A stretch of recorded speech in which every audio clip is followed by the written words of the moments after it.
From the very first time, hindi pwedeng baliin yung dream ko eh, sundalo. Hindi pwedeng baliin, dream ko talaga yan. Nandoon na ako, nakapag-apply na ako.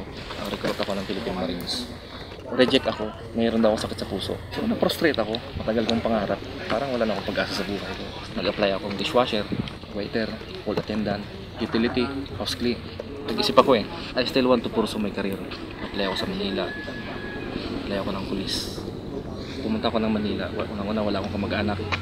Nakatira ako sa hindi ko kilala. Dumidiskarto ako sa pipipintura, lettering, signboard.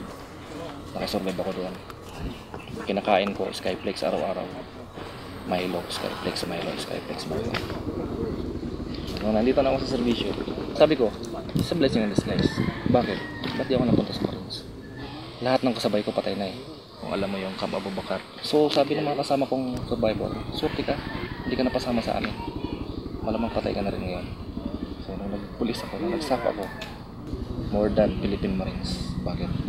Trabaho ng Marines, trabaho namin. Trabaho ng Army, trabaho namin. Trabaho ng Air Force, trabaho namin. Trabaho ng ordinary policeman, trabaho namin. So yun ang PNP sa akin. Hindi ko naman pinagsisihan.